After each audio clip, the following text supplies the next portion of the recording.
अंकित नाम का एक लड़का रहता था। उसका बस एक शौक था, नई नई लड़कियों के साथ घूमना। वो हमेशा अपनी चिकनी चुपड़ी बातों में एक नई लड़की को फंसाता और फिर उसके साथ टाइम पास करके उसे छोड़ देता। उसको ये सब करने में अपनी बड़ी शान महसूस होती थी। वो हमेशा अपने दोस्तों को बड़े गर्व के साथ ये सब बातें बताता था। एक दिन की बात है जब अंकित और उसके दोस्त कॉलेज कैंटीन में बैठे होते हैं। तभी वहां एक बड़ी ही खूबसूरत पर बड़ी सीधी सादी और सिंपल सी लड़की आती है। वाह यार, देख तो कितनी सुंदर लड़की है। हाँ, सुंदर तो है पर मेरे टाइप की नहीं है। अबे ये बोल कि तू उसके टाइप का नहीं है। ये लड़की किसी लड़के से बात भी नहीं करती है। बात करना तो दूर, किसी को देखना भी पसंद नहीं करती। मुझे कोई भी लड़की मना नहीं करती, समझा? पर ये तो पक्का करेगी। तू रुक, मैं अभी आता हूँ। अंकित उठकर उस लड़की के पास जाता है और उससे बोलता है, हेलो, मेरा नाम अंकित है। तुम मुझे जानती तो होगी ही, क्यों नहीं जानोगी? पूरे कॉलेज में फेमस हूँ मैं। ऐसा क्या किया है तुमने जो तुम पूरे कॉलेज में फेमस हो? मैंने तो नहीं सुना कभी तुम्हारे बारे में। तुम हो कौन जो मैं तुमको जानूं? मेरा रास्ता छोड़ो, मेरी क्लास है, मैं कॉलेज में पढ़ने आती हूँ, समझे? इतना कहकर प्रिया वहां से चली जाती है और अंकित के दोस्त उस पर हंसने लगते हैं। मैंने तो पहले ही कहा था, पर तुझे तो अपनी बेइज्जती करवानी थी ना। अब हो गई तसल्ली। इसको तो मैं बताऊंगा। 1 महीने के अंदर अंदर ये लड़की अगर मेरे साथ यहाँ इसी टेबल पर नहीं बैठी मिली तो मेरा नाम भी अंकित नहीं। हाँ, बस अब अंकित प्रिया के ऊपर नजर रखने लगता है। वो जहां जहां जाती वो उससे पहले वहां पहुंच जाता। कॉलेज के बाद प्रिया अपने घर जा रही होती है कि तभी उसे एक रिक्शे वाले के साथ अंकित खड़ा हुआ मिलता है।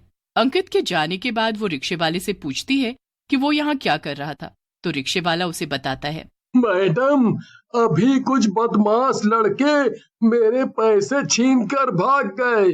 अभी ये भैया आए और उनको पकड़ने की खूब कोशिश की। वो तो निकल गए पर भैया ने मुझे 2000 रुपए दिए। आज मेरे घर खाने को राशन भी नहीं था। भैया तो आज मेरे लिए भगवान बनकर आए। प्रिया ये सुनकर घर चली जाती है। अगले दिन उसके कॉलेज की छुट्टी होती है, इसलिए वो हमेशा की तरह मंदिर जाती है। मंदिर में प्रिया को फिर से अंकित दिखता है जो गरीब लोगों को खाना खिला रहा होता है। प्रिया तो ऐसे देख बिल्कुल हैरानी रह जाती है। ये लड़का तो वही है जो कॉलेज में मेरे साथ बदतमीजी कर रहा था। सच में यकीन ही नहीं होता मुझे तो। अब अगले दिन प्रिया जब कॉलेज आती है तो उसे वहां अंकित के दोस्त दिखते हैं जो एक लड़की को छेड़ रहे होते हैं। अचानक वहां अंकित आ जाता है और अपने दोस्तों पर चिल्लाने लगता है, शर्म नहीं आती तुम लोगों को? ये भी किसी की बहन है, जैसे तुम्हारी बहनें हैं, समझे? कोई उनके साथ ऐसे करे तो? अरे अंकित, तू कब से ऐसी बातें करने लगा? तू तो इन सब में सबसे आगे था।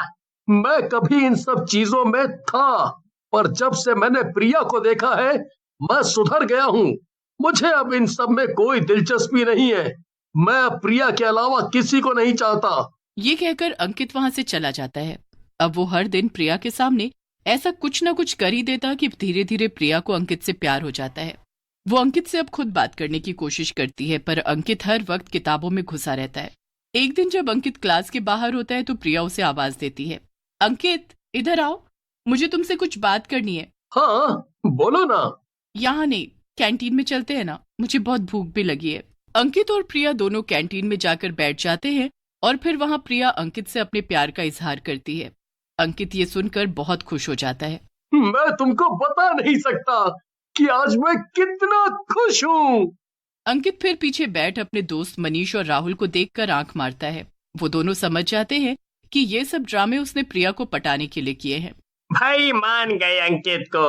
आखिर इसने जो बोला वो कर दिखाया। देख तो, इसी टेबल पर प्रिया के साथ बैठकर खा रहा है, वो भी 1 महीने से पहले। सही कहा तूने। अब प्रिया और अंकित हर वक्त साथ घूमने लगते हैं।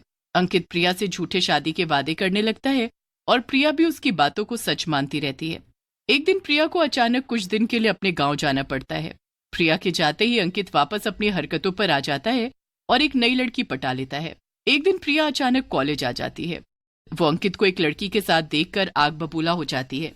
अंकित, ये सब क्या है? कौन है ये लड़की? पूजा नाम है मेरा और मैं अंकित की गर्लफ्रेंड हूँ। क्या बकवास कर रही है ये लड़की? कोई बकवास नहीं कर रही है, सच बोल रही है। और तुम जरा तमीज से बात करो मेरी गर्लफ्रेंड से। ये तुम क्या बोल रहे हो अंकित? हम तो शादी करने वाले थे ना, हम तो एक दूसरे को पसंद करते हैं ना। ओफो, वो सब एक ड्रामा था प्रिया, तुमको सबक सिखाने और तुम्हारी अकड़ को खत्म करने के लिए। तुमने जो उस दिन कैंटीन में मेरी बेइज्जती की, ये बस उसका बदला था। नहीं, तुम ऐसा नहीं कर सकते। प्रिया अंकित के आगे खूब गिड़गिड़ाती है, रोती है, पर अंकित उसे घास भी नहीं डालता। प्रिया रोती हुई अपने घर चली जाती है और कमरा बंद करके रोती रहती है। उसके बाद वो बार बार अंकित को फोन करती है, पर अंकित उसका फोन हर बार काट देता है। प्रिया अब हर दिन अंकित को पूजा के साथ घूमते देखती है। प्रिया से ये सब बिल्कुल भी बर्दाश्त नहीं हो रहा होता और वो आत्महत्या कर लेती है। मरने के बाद प्रिया चुड़ैल बन जाती है और अंकित से बदला लेने का ठान लेती है। नहीं छोड़ूंगी मैं अंकित को, ऐसा सबक सिखाऊंगी कि कभी दोबारा किसी लड़की के साथ ऐसा नहीं कर पाएगा। अंकित को जब प्रिया के मरने का पता चलता है तो उसे कोई फर्क नहीं पड़ता। कुछ दिन ऐसे ही निकल जाते हैं और फिर पूजा का जन्मदिन आता है। पूजा सबको जन्मदिन की पार्टी में बुलाती है। पार्टी किसी क्लब में हो रही होती है।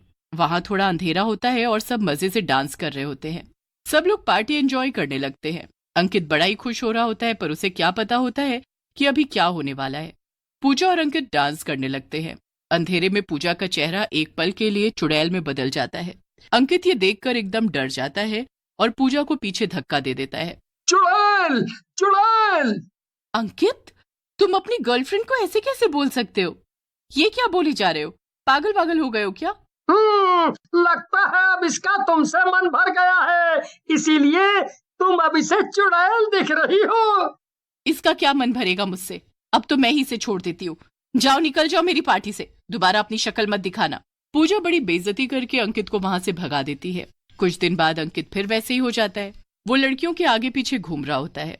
अब उसे कॉलेज में मनीषा नाम की लड़की पसंद आ जाती है। मनीषा जैसे ही कॉलेज आती है, अंकित उसके पास भागता है। मनीषा बहुत ही ज्यादा अमीर होती है, इसलिए वो अंकित को भाव भी नहीं देती, पर अंकित तो उसको पटाने के लिए उसके आगे पीछे घूमने लगता है। आखिरकार वो मनीषा को पटा ही लेता है और एक दिन दोनों कैंटीन में कुछ खा रहे होते हैं। अंकित मनीषा की तरफ देख ही रहा होता है कि मनीषा एक चुड़ैल में बदल जाती है। मुझे अपने हाथों से खिलाओ ना अंकित। चुड़ैल, चुड़ैल! बचाओ, बचाओ! ये क्या बदतमीजी है? तुम मुझे चुड़ैल बोल रहे हो? मनीषा गुस्से में आकर अंकित को एक थप्पड़ मारकर वहां से चली जाती है।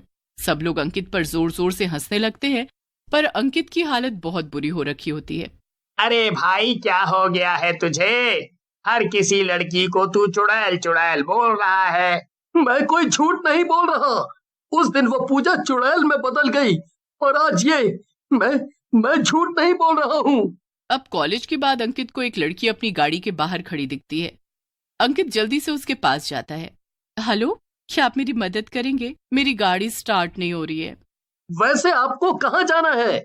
मेरे पास गाड़ी है, मैं आपको पहुंचा दूंगा, अगर आपको बुरा ना लगे तो।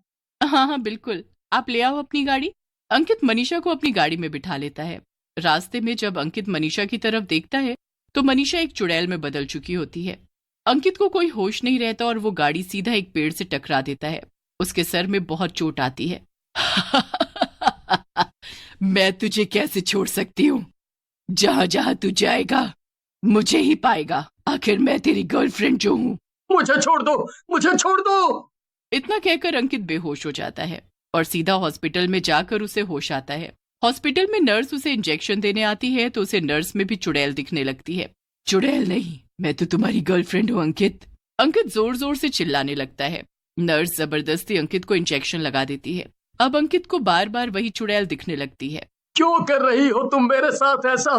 बताओ मुझे, क्या बिगाड़ा है मैंने तुम्हारा? अच्छा, तो तुमको ये जानना है मैं प्रिया हूँ?